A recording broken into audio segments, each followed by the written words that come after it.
kasih Bismillahirrahmanirrahim. Alhamdulillahirabbil alamin.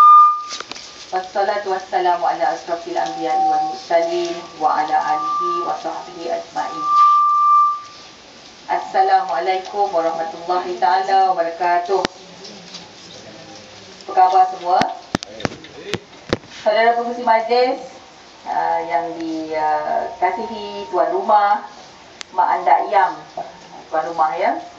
Tuan Haji Abbas selaku penyelaras keadilan Donsika, Ustazah Salamiah Muhammad Noor selaku Ketua Muslimat PAS, Ketua Muslimat PAS Pahang, dan tuan-tuan dan puan-puan yang dirahmati Allah. Jadi Alhamdulillah, saya syukur kerana dapat bersama-sama pada malam ini walaupun dalam keadaan hujan ya, tapi terima kasih di atas semangat kerana tak meninggalkan majlis dan masih lagi berminat untuk mendengar sesi penerangan yang kita nak sampaikan ini. Saya bila sampai ke Lipis ni dia ada sedikit rasa apa orang kata nostalgia. Saya sekolah darjah 1 di sekolah Clifford. Ya, sekolah Clifford. Saya kecil-kecil dulu dekat kampung apa tu di Tanjung Kerayong, dekat Mentekak. Kemudian darjah 1 saya sekolah Clifford. Saya duduk di Budu waktu tu, dan kemudian ayah saya mengajar di Budu, dan selepas pada tu darjah 2 baru saya pindah ke Kuantan. Dan saya sekolah di Kuantan sehinggalah saya habis tingkatan 5. Sekolah di Kuantan, besar di Kuantan sehinggalah lepas tingkatan 5 saya melanjutkan pelajaran ke luar negara. Dan saya duduk di luar negara agak lama, belajar, kerja juga di luar negara sehinggalah suami habis belajar PhD. Dan kemudian balik semula ke Kuantan untuk berkhidmat, kepada orang Kuantan. Satu ketika dulu adalah juga orang Benta panggil saya untuk menjadi calon di sini. Lepas tu saya pusing, saya fikir, dan akhirnya saya kata tak boleh lah. Kenapa saya kata tak boleh? Bukan sebab saya tak sayang orang Benta, bukan saya tak sayang orang Lipis, tapi sebab saya fikir kalau dah menang macam mana. Saya fikir jauh ni saya nak ulang-alik dah susah. Jadi Alhamdulillah, insya-Allah kita di mana saja kita berada, kita terus memberikan khidmat, insya-Allah ya. Jadi itulah bila saya kata nostalgia tu. Sampai sini saya tanya orang-orang sini, apa masalah orang sini? Pakcik, apa masalah orang sini? Tak ada masalah. Banyak masalah. Tapi yang mungkinnya orang kat sini, yang 500 dah dapat belum? Belum dapat. Patutlah kalau tak ramai malam ni kot. Sebab kalau 500 tu dah dapat, mungkin berani sikit dah datang. Tapi 500 belum dapat, kita pun ramai yang berfikir-fikir nak datang ke tak datang, nak datang tak datang. Nanti kalau datang kan kena potong nama. Jadi mungkin itu juga merupakan di antara sebab-sebab kenapa ramai yang berfikir-fikir, kenapa nak datang ke tak nak datang, ataupun boleh atau tidak menunjukkan diri di majlis-majlis Pakatan Rakyat seperti begini. Ibu-ibu, bapa-bapa, adik kakak, inilah cara UMNO Barisan Nasional pemerintah.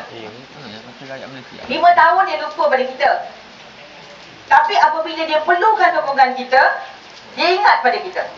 Kali ni dia bukan bagi RM10, dia bukan bagi kain batik, dia bukan bagi kain belekat. Kali ni banyak dia nak bagi.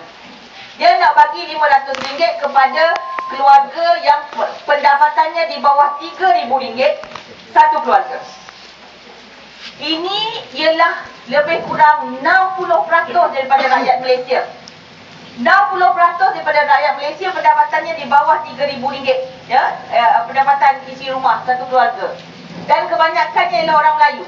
Kenapa UMNO Barisan Nasional pilih untuk buat begini? Kerana UMNO Barisan Nasional dah give up dah dengan pengundi Cina. UMNO Barisan Nasional tahu bahawa pengundi Cina dah tak sokong dia dah. UMNO Barisan Nasional perlukan kepada sokongan Melayu. Dan UMNO Barisan Nasional tahu bahawa mereka boleh pegang orang Melayu. 5 tahun sekali bagi RM500. Lepas tu lupa kepada orang Melayu sehinggalah 5 tahun lagi. RM500 ni, pakcik-pakcik, kalau 5 tahun sekali kita bagi 1 tahun 360 hari. 5 tahun kali 5, lebih pada 1,500 hari ya, dalam 1,500 lebih. Bagi 500, lebih kurang 27 sen sehari. 27 sen sehari. Dengan 27 sen sehari dia boleh pegang kita. Ini yang saya kata UMNO Barisan Nasional pegang orang Melayu, suka orang Melayu duduk dalam keadaan susah. Bila UMNO Barisan Nasional tengok orang Melayu susah dan tengok orang Melayu takut, ini dua perkara yang UMNO Barisan Nasional suka sangat apabila orang Melayu susah dan takut. Kerana itulah caranya mereka nak terus kekal berkuasa. Ini berlaku di negara kita. Kenapa saya kata macam tu? Kenapa saya berani kata macam tu? Sebab pertama, bagi orang Melayu susah. Jadi, jangan bagi orang Melayu ini belajar kain ikan. Bagi orang Melayu ikan. Bila orang Melayu susah, bagi ikan. Jadi orang Melayu kata, baik UMNO kerajaan, baik kerajaan, bagi kita duit. Yang orang Melayu tak ingat, orang kita tak ingat ialah apabila UMNO Barisan Nasional lupakan kita selama 5 tahun. Kemudian bukan saja nak bagi tu 5 tahun sekali. Suruh kita berbaring. Pastikan yang bagi itu ialah tangan-tangan wakil-wakil rakyat UMNO. Bukan duit UMNO, tapi guna tangan wakil rakyat UMNO. Ini dia. Kemudian saya dengar ada yang sampai pengsan. Sampai pengsan tuan tunggu nak terima duit RM500 yang nilainya 27 sen sehari. Pakcik, makcik mungkin orang lipis tak dapat. Kenapa? Sebab lipis tak kuat tentangan Pakatan Rakyat. Orang Kuantan ramai dapat. Sebab apa? Dia kata kena tarik Melayu di Kuantan. Kalau tidak Kuantan, orang Melayu sokong Pakatan Rakyat. Maka apabila kuat kita punya tentangan, lagi banyak orang akan dapat. Tapi mungkin dekat lipis dia kata, alah relax orang lipis akan undi terus. Susah macam mana pun undi juga UMNO Barisan Nasional. Sebab itu mungkin tak dapat. Saya diberitahu dekat kampung ni tak ada air. Tak ada air. Tapi orang kita tak, pangkah balik-balik cacing juga. Kalau orang tua kata kapal air juga. Tak kenal benda lain. Balik-balik situ juga. Ini yang terus membuatkan UMNO Barisan Nasional boleh buat kita macam ni. Kalau kita bangun dan kita kata cukuplah, kita akan bagi, kita akan bertukar pada kali ini. Mungkin UMNO Barisan Nasional fikir. Mungkin dia fikir. Macam dekat Kuantan, dia dah mula fikir. Kenapa orang Melayu kat Kuantan bagi kat Fauziah? Kenapa orang Melayu dekat orang Cina kat Kuantan bagi dekat Fauziah? Kenapa bagi pada Pakatan Rakyat? Dan orang UMNO mula dah fikir. Dan mereka kata, kalau macam ni kita kena rajin turun padang. Kalau macam ni kita kena rajin bagi khidmat. Kalau macam ni kita kena selesai masalah rakyat. Sebab dia selama ini dia tak selesai masalah rakyat. Tak ada air pun, 1 bulan tak ada air. Bayang 1 bulan. Saya tak boleh bayang 1 bulan tak ada air macam mana. Ya, 3 hari tak ada air, tangki habis. 3 hari saja tangki besar mana pun dah kena habis. Kalau anak ramai tak sampai 3 hari, 1 hari habis. Ya, tak dah lah air hujan. Kalau macam ni, tak dah lah. Ya, ini dia. Pemimpin-pemimpin kita senang-lenang duduk dan tak fikir tentang rakyat. Cuba fikir macam mana, ingatkan kita kepada zaman Omar Ibn Al-Khattab. Bagaimana Saidina Omar Ibn Al-Khattab jalan malam-malam tengok rakyat yang tak makan. Tengok rakyat yang susah, pikul gandum, bantu rakyat apabila dia melihat seorang ibu tunggal masak, rebus, bantu nak bagi anak makan. Bagaimana Saidina Omar Ibn Al-Khattab sanggup pikul tepung, gandum untuk beri kepada ibu yang ibu tunggal tadi yang merebus batu sebab anaknya tak makan. Kerana Saidina Umar Ibn Al-Khattab kata tak sanggup beliau nak pikul amanah ini, ya, nak pikul dosa itu kalau dia tak memberi khidmat kepada orang ramai, rakyat-rakyat di bawahnya. Cuba kita ingat balik, ungkap balik zaman Umar Ibn Abdul Aziz. Bagaimana Umar Ibn Abdul Aziz apabila datang ahli keluarganya, maka ditutupnya lilin. Kerana ahli keluarganya itu datang atas urusan pribadi, urusan keluarga, bukan urusan kerajaan. Sebab itu dia tutupnya lilin. Sebab dia kata ini urusan keluarga, ini urusan pribadi, tak boleh guna duit kerajaan, tak boleh guna duit rakyat untuk bayar lilin tu. Itu dalam konteks yang kecil seperti lilin pun, lampu pun, Umar Ibn Abdul Aziz, ya, begitu takut kepada amanah. yang diberikan oleh Allah Subhanahu Wa Taala. Tapi kita pada hari ini, kerajaan UMNO Barisan Nasional senang-senang saja guna amanah itu untuk terus berkuasa, untuk terus muntah ke darah, untuk terus senang lenang hidup. Tak kira lah rakyat tak ada air satu bulan ke, satu minggu ke, satu hari ke, tak kira. Yang penting kroni-kroni dapat projek.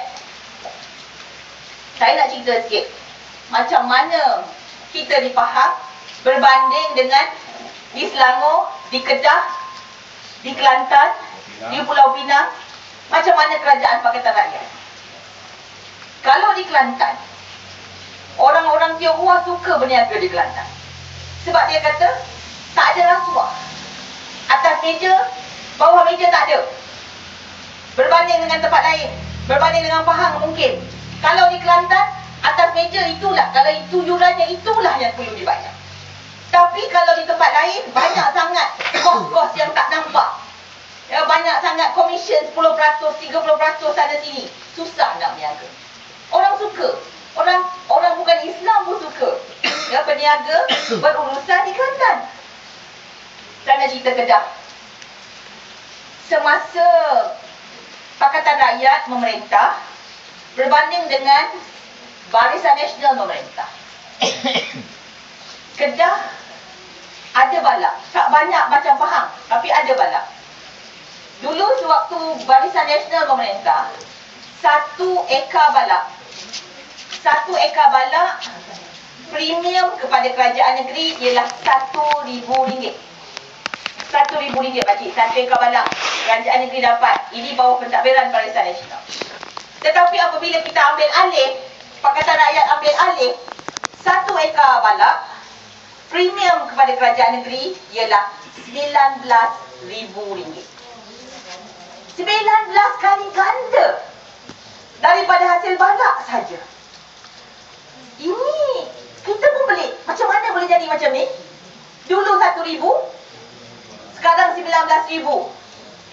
Kemudian duit itu digunakan balik untuk membantu rakyat. Saya tak cerita negeri Pulau Pinang. Dulu,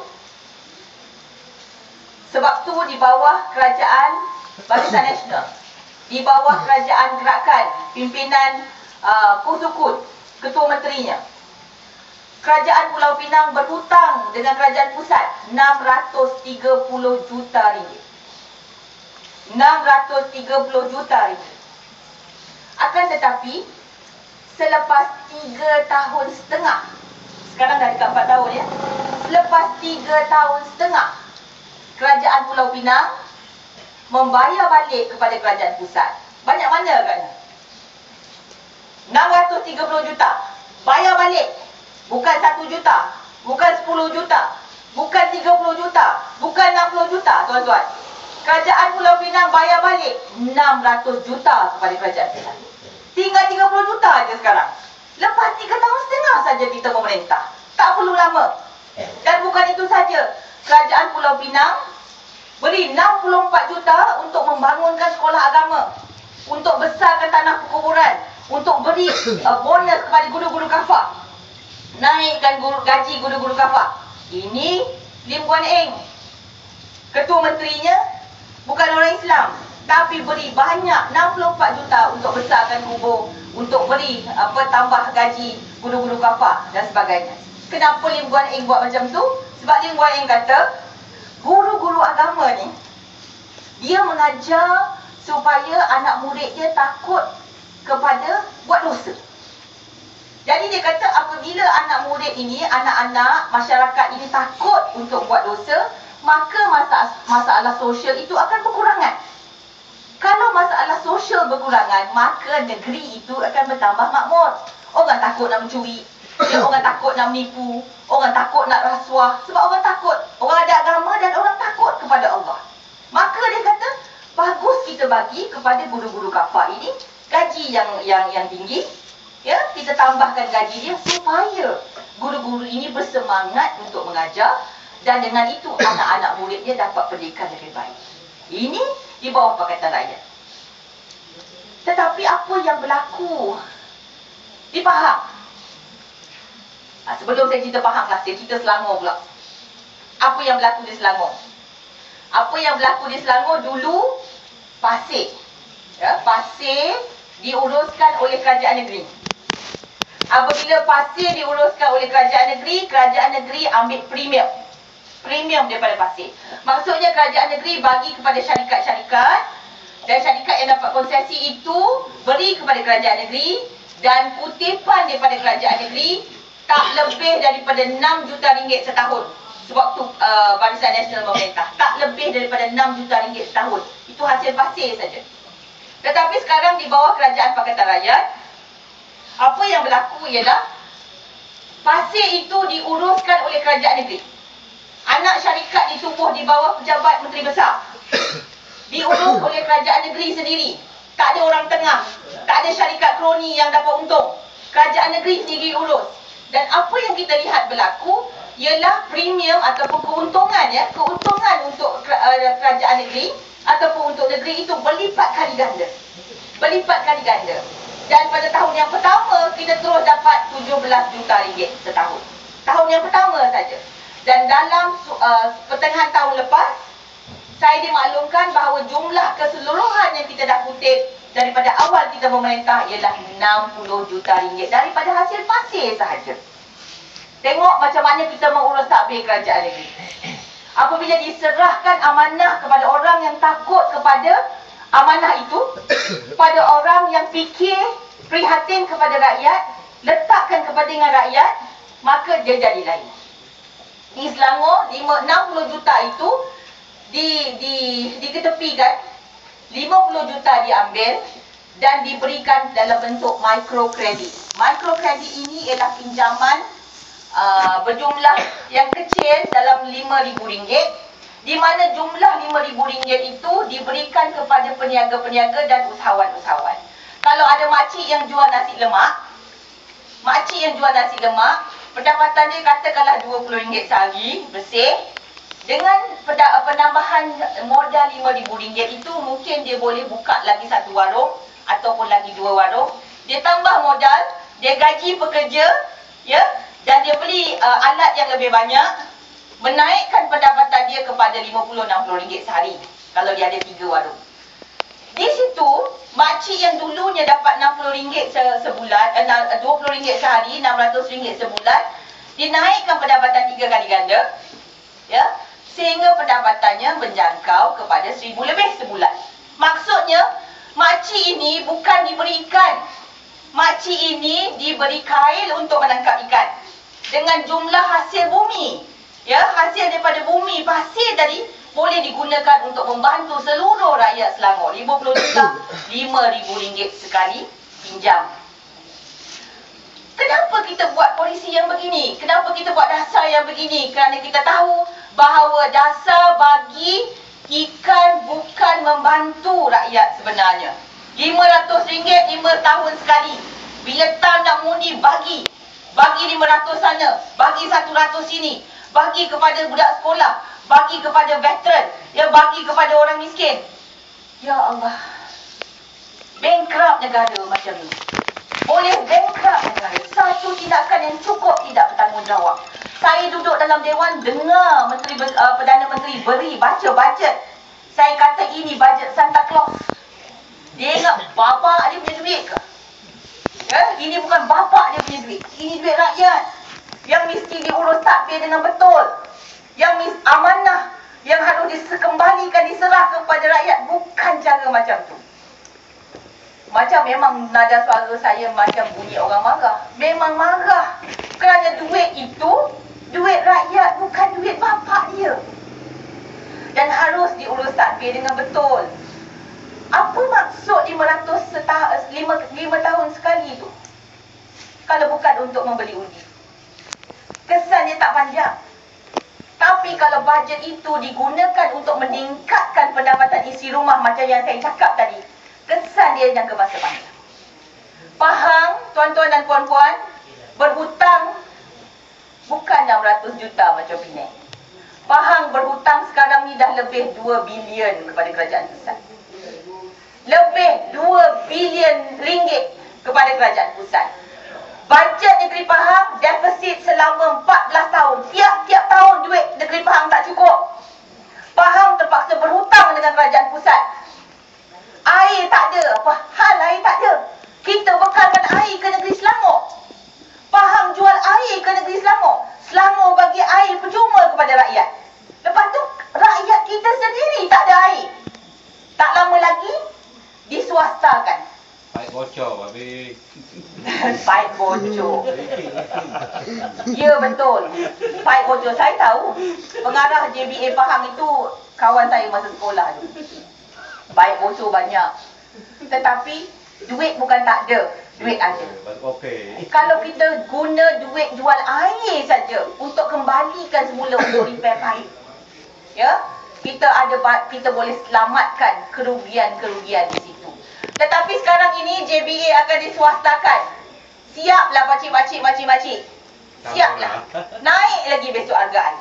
Bukan saja harga naik air. Harga air akan naik. Meter kita dekat Pahang pun kita bayar. Meter air pun kita bayar. Orang Selangor dah dapat air percuma, kita meter air bayar. Besok air diswastakan, kita bayar lagi mahal. Pahang jual air ke negeri Selangor. Tetapi rakyat Pahang merana susah payah. Konon kita kata kita negara maju. Konon kita kata kita dah membasmi kemiskinan. Konon kita kata tak ada lagi dah orang miskin tegar dalam Malaysia ni. Konon. Tapi sebenarnya siapa kita nak tipu? Kita boleh kata kita dah tak ada miskin tegar di Malaysia. Sebab apa tuan-tuan? Tuan-tuan nak tahu? Sebab kayu ukur miskin tegar itu terlalu rendah. Kalau dekat Malaysia, miskin ialah pendapatan satu keluarga 5 orang bawah pada 750. Itu miskin. Dan miskin tegar ialah 375. Separuh daripada 750. Maksudnya, kalau ada ayah, mak, anak 3 orang, pendapatan 375 ke bawah, itu keluarga miskin tegar. Berapa ramai orang yang macam tu? Itu dah nak mati dah tu. Bukan kais pagi makan pagi. Bukan kais petang makan petang. Itu kais-kais tak dapat tu namanya. Kais-kais tak dapat. Kais-kais tak dapat. Mati ke hulu dah 375. Terutama kalau duduk di bandar. Ada Najib tahu? Ada Perdana Menteri kita tahu? Itu orang Pahang tu. Orang Koi tu. Ya? Itu ada dia ambil tahu. Baru-baru ni. Sistem apa tu? SBPA. Skim baru untuk perkhidmatan awam. Kenapa kita tentang? Kenapa Pakatan Rakyat tentang? Sebab memang ada peningkatan. Tapi kita tengok Ketua Setiausaha Negara, peningkatan dia RM60,000 sebulan. RM60,000 sebulan naiknya. Kerani naik juga. Kerani naik. Tak boleh kata tak naik. Tapi kerani naik RM40 sebulan. Kerani naik RM40 sebulan. Ketua Setiausaha Negara naik RM60,000 sebulan. Sebab itu Pakatan Rakyat tentang. Pakatan Rakyat bantah. Dan Pakatan Rakyat kata tak boleh macam ni. Ya, kita kena beri sama rata. Perdana Menteri dia tanya pasal SBP. Mungkin ada anak-anak kita dalam kerajaan. Perdana Menteri dia tanya, cerita pasal SBPA. Perdana Menteri kata apa? Saya belum sempat tengok lagi. Belum sempat tengok. Dan beliau adalah orang nombor 1 dalam penjawat. Ya. Jadi, macam mana nak kata rakyat didahulukan? Ya? Ini jauh sekali. Berbalik semula kepada negeri Pahang. Pahang berhutang 2 bilion lebih kepada kerajaan pusat. 14 tahun berturut-turut bajet tak cukup. Mesti pinjam. Tak habis-habis pinjam. Maksudnya apabila seorang anak dilahirkan di Pahang, kita pikul hutang. Anak lahir je pikul hutang. Ini yang mungkin kita tak nampak. Kita dapat RM500, kita rasa besar. Dan kita tak sedar bagaimana urus tabir kerajaan negeri buat kita semua jadi bankrupt. Kita ada emas. Kita ada biji besi. Kita ada biji timah di Pahang. Kita ada balak. Kita ada balak antara yang banyak. Kita ada biji besi banyak. Sekarang ramai orang kaya raya. Ramai orang kaya raya sebab dapat biji besi. Emas di Sungai Goyan. Oh ya. Ya. Kemudian kita ada biji timah. Biji timah dah lama dah kita dah ada di Pahang. Kita ada balak yang amat banyak. Akan tetapi kenapa rakyat Pahang masih susah? Sebab cara urus takbir kerajaan Pahang mengurus hasil bumi. Yang kaya ialah poket-poket kroni-kroni UMNO Barisan Nasional. Bukan rakyat. Bukan rakyat yang kongsi hasil daripada perut bumi. Tetapi yang dapat keuntungan adalah individu-individu yang senang lenak. Saya nak cerita pakcik-pakcik, individu-individu ni, kalau yang dapat projek emas ni, yang dapat bijih ni, yang dapat besi ni, yang dapat balak ni, kalau dia pergi bercuti di London, bukan saja bapa dia, mak dia, anak dia, cucu dia, semua naik kapal terbang business class, first class. First class, cucu kecil-kecil ni pun naik first class. First class tu pakcik-pakcik, pergi London, pergi balik, RM50,000 tampang dia, tiket dia. Boleh anak cucu ni naik. Jalan pun dah tak pijak bumi dah. Pandang kita pun dah tak nak dah. Oh, hasilnya ialah hasil daripada balak, hasil daripada biji, hasil daripada emas. Tetapi kenapa individu kaya? Kenapa balak diberikan kepada anak syarikat negeri, mentega yang tak pernah untung? Mentega tak pernah untung. Bacalah dia punya penyata keuangan. Tak pernah untung. Kenapa mentega diberikan projek untuk membalak? Kenapa kerajaan negeri tak boleh buat untung daripada balak macam kerajaan di Kedah? Kenapa kerajaan negeri tak boleh buat untung daripada biji macam kerajaan di Selangor? Di Selangor pasir pun kita boleh buat untung. Sedangkan di Pahang kita ada emas. Pahang ada emas. Pahang ada biji besi. Saya buka tadi. Pasir pun ada juga. Tapi kata kalau pasir tu kecil sangat, emas tu. Tapi kenapa kita tak boleh nak urus? Itu persoalannya. Nak kata tak cerdik ni marah. Nak kata tak cerdik marah. Tapi itulah yang kita sedang, yang berlaku di negeri Pahang ini. Negeri Pahang yang kononnya aman makmur. Damai sentosa. Pahang Darul Makmur. Ya, tak makmur je tuan-tuan dan puan-puan. Kerana hasil-hasil ini tidak diurus takbir dengan baik. Kita tanya simple aja lah, kenapa Kedah boleh untung 1,000 satu ekar menjadi 19,000. Kenapa kita tak boleh urus kita punya balak? Kenapa anak syarikat kerajaan negeri seperti Mentega yang uruskan balak tak pernah buat keuntungan? Ini kita kena tanya. Tapi kenapa kita tak boleh tanya? Sebab suara kita tak kuat. Suara kita dalam Dewan Undangan Negeri tak kuat. Suara kita di parlimen pun ada 1-2 suara je. Macam saya ni, lantang seorang-seorang. Ya? Tapi seolah-olah melawan arus. Setiap kali saya dedahkan pasal balak, pasal apa segalanya, Menteri Bahasa kata, Fauzia tak faham. Apa yang saya tak faham? Saya kata saya faham. Cuma saya tak mahu terima hakikat tersebut. Dan saya rasa ini tidak munasabah, tidak boleh diterimakan. Apa Fauzia tahu? Memang saya tak tahu. Apa yang saya tak tahu? Saya tak tahu rasuah. Apa yang saya tak tahu? Saya tak tahu salah guna kuasa. Apa yang saya tak tahu? Saya tak tahu menyeleweng untuk rakyat. Saya tahu ialah amanah kita tidak harus kita abaikan. 250 juta ringgit diberikan kepada projek lembu. Projek lembu satu Malaysia. Tetapi bukan lembu yang dibela. Bukan lembu yang dibela. Kondominium yang dibeli. Projek itu niatnya baik. Kita import daging. Kita import daging daripada India. Kita import daging daripada Australia. Kita tak cukup daging lembu. Kita hanya ada 40% saja daripada keperluan daging lembu kita. Maka dibuatlah satu projek. Diberi 250 juta pinjaman. 6 juta grant, tak payah bayar. 250 juta kena bayar.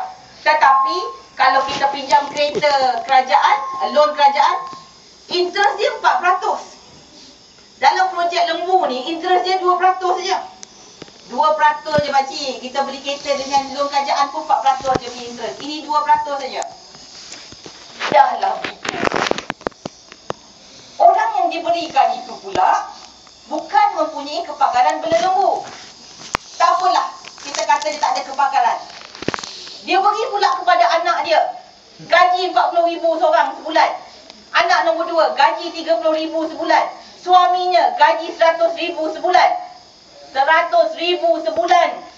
Dulu masa dia mengajar di UPM, gaji dia berbelas ribu saja. Dia ada PhD betul, tetapi gaji dia berbelas ribu saja.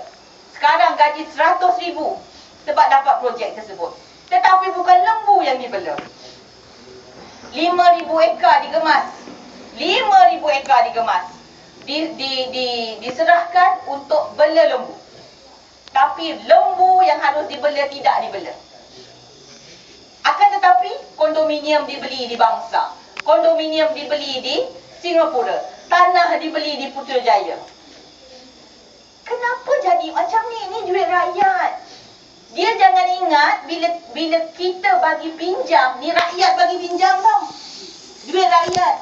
Rakyat kata kamu buat baik-baik supaya kita cukup lembu kat sini, tak payah import, supaya kita tak perlu makan lembu import. Tapi kenapa dia boleh buat keputusan bukan bela lembu?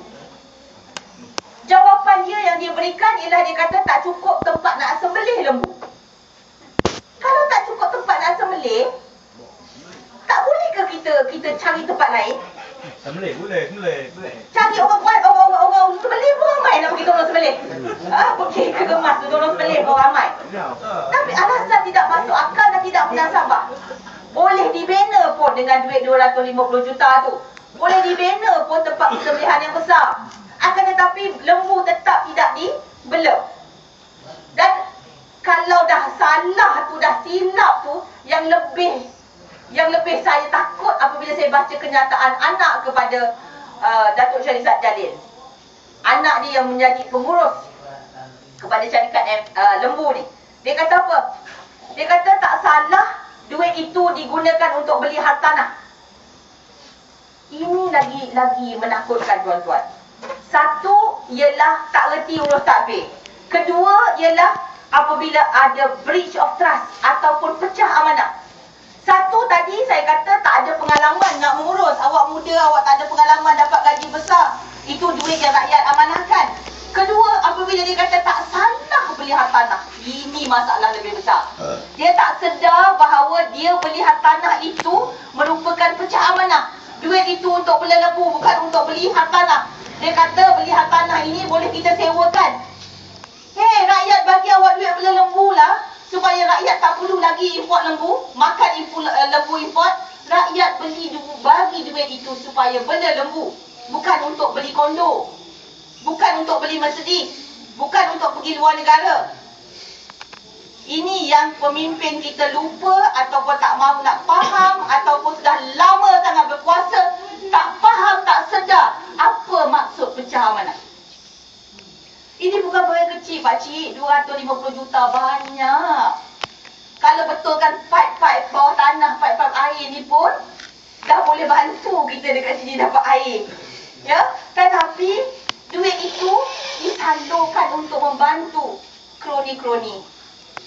Ini salah guna kuasa yang amat tinggi, ya, di peringkat paling tinggi. Pakcik, saya kata tadi UMNO Barisan Nasional nak orang Melayu, orang kita hidup dalam susah, pertama. Kedua, hidup dalam takut.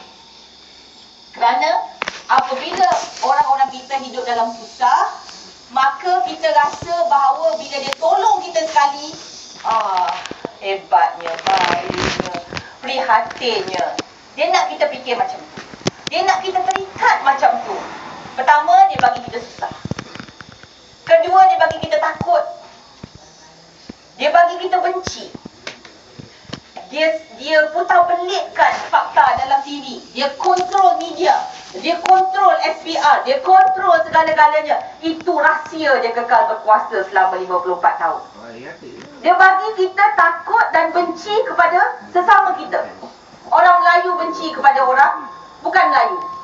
Orang Islam marah apabila tengok ada kepala babi depan surau. Orang Cina marah apabila ada orang Melayu bagi angpau warna putih. Tapi saya nak tanya pakcik, Pakcik tahu tak? Kepala lembu tu, dia duduk dalam plastik.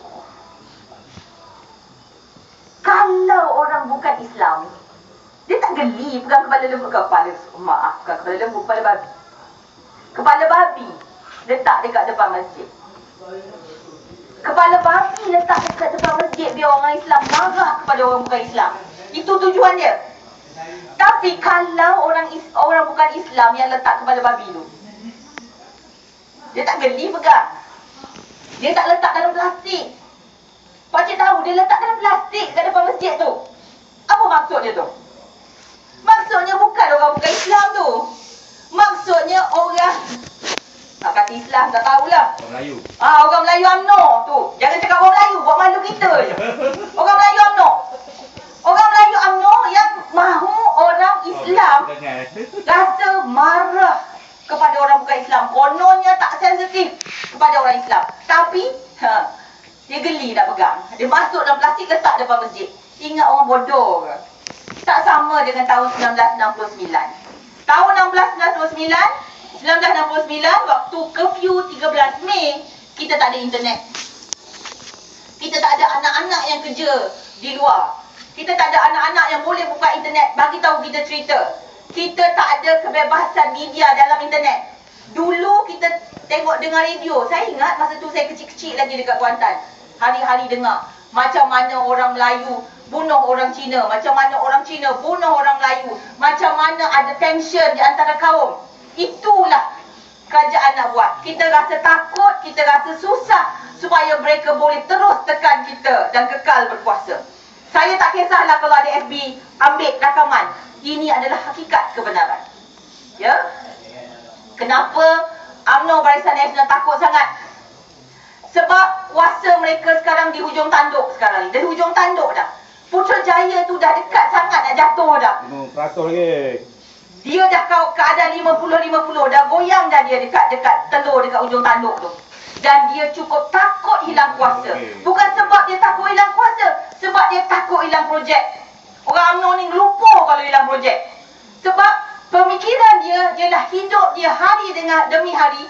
Cara dia fikir, cara dia hidup, dia bernafas pun fikir projek. Dia tak fikir rakyat.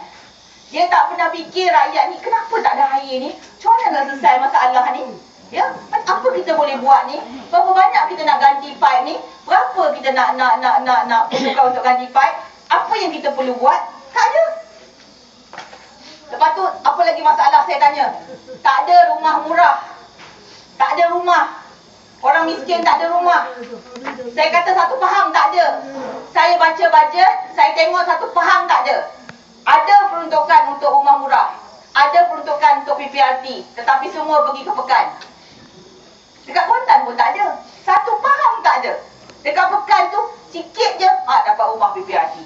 Sikit susah dapat rumah. Kerana apa? Kerana inilah dia yang Perdana Menteri nak pastikan supaya dia kekal juga menjadi ahli Parlimen Pekan. Dia tak fikir dekat Lipis tak ada rumah murah, dekat Kuantan tak ada rumah murah, dekat Jerantok tak ada rumah murah, dekat Raub tak ada rumah murah.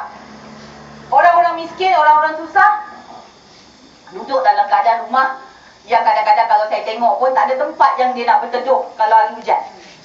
Bocor penuh habis. Ini berlaku di Kuantan. Ini berlaku di seluruh negara. Tetapi kerajaan kata tak ada orang miskin. Sebab apa? Sebab mengikut kayu ukur 375 tadi, tak ada orang miskin. Sebab terlalu rendah. Di Selangor kita letak gaji minima 1,500. Di Selangor. Bawah pada 1,500 miskin.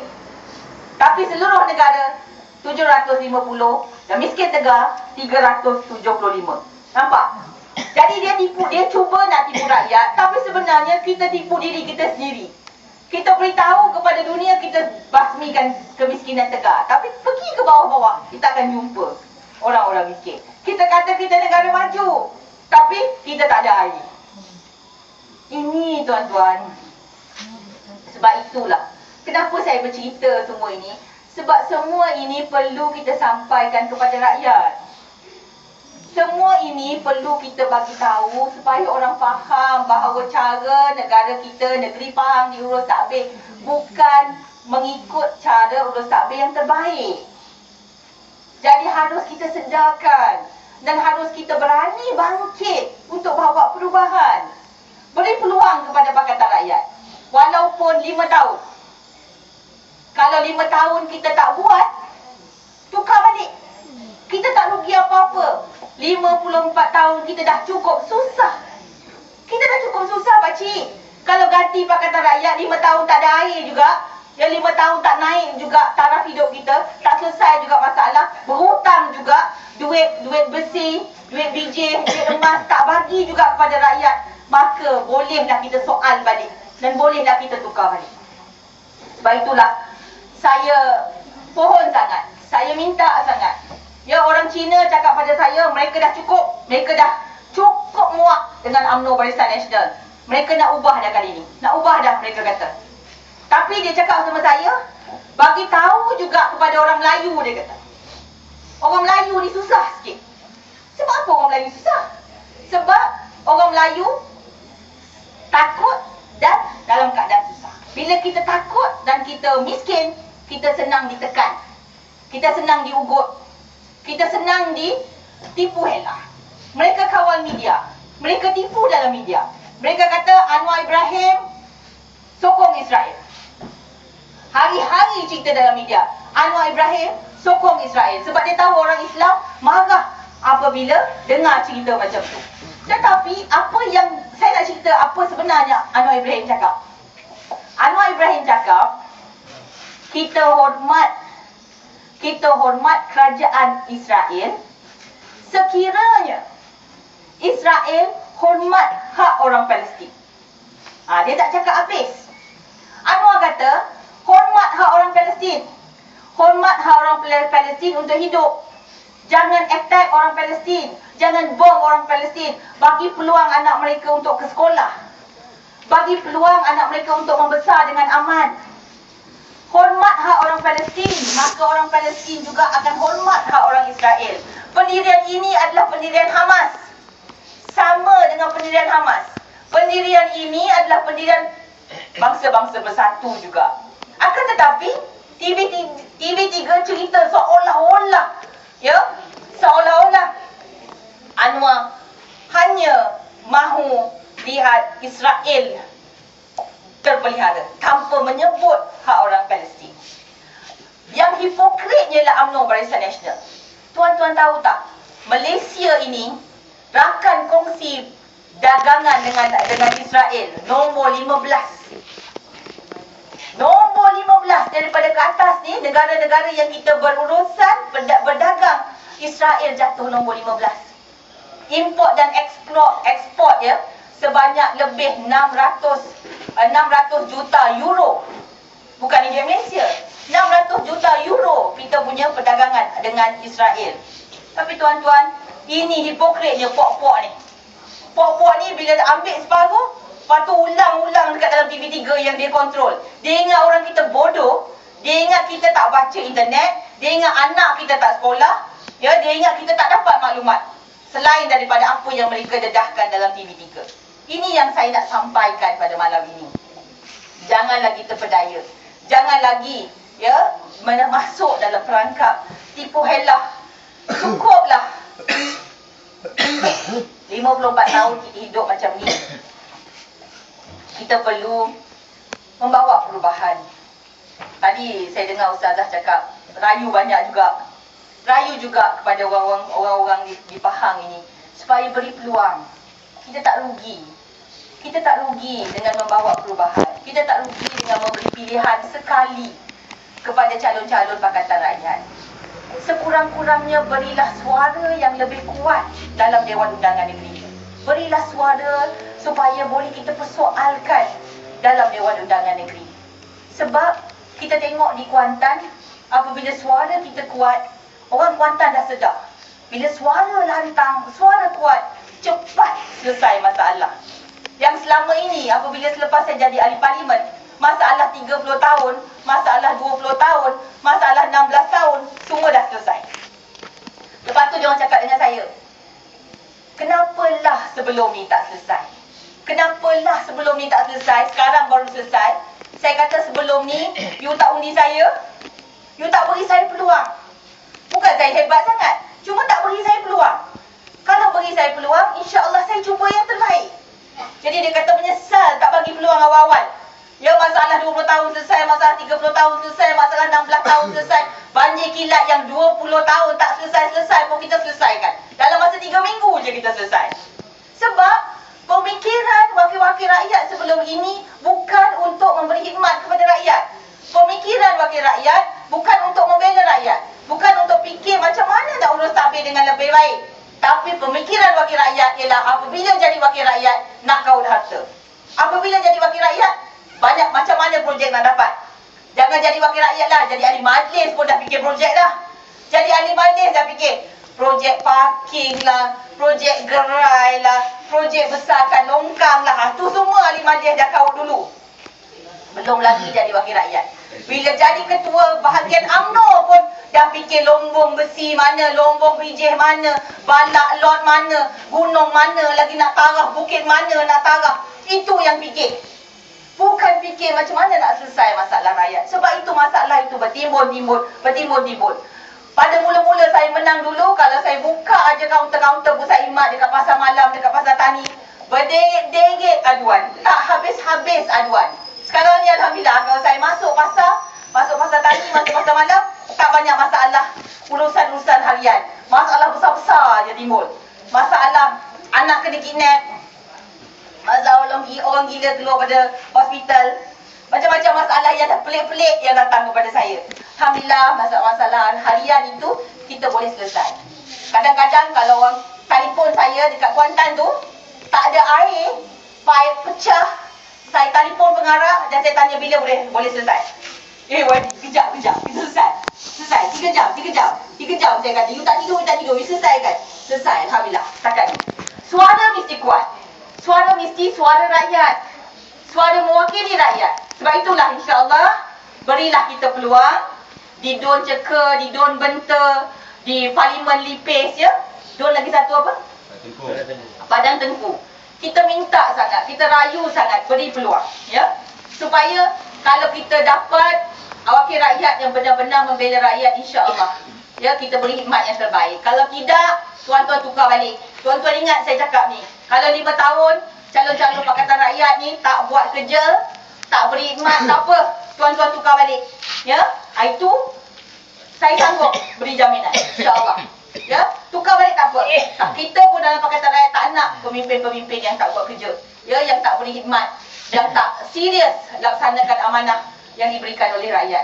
Jadi insya-Allah bila raya dah dekat, insya-Allah peluang kita ada. Jangan tunggu lagi, fikir tentang anak kita, tentang cucu kita. Negara kita kalau kita biarkan di tangan UMNO Barisan Nasional akan jatuh bankrupt. Negeri Pahang akan jatuh bankrupt. Malah kalau kita ambil alih Negeri Pahang pun, Pakatan Rakyat mungkin dapat Negeri Pahang yang dah lompong. Ya, bijih semua dah lepas ke tangan individu. Emas dah lepas ke tangan individu.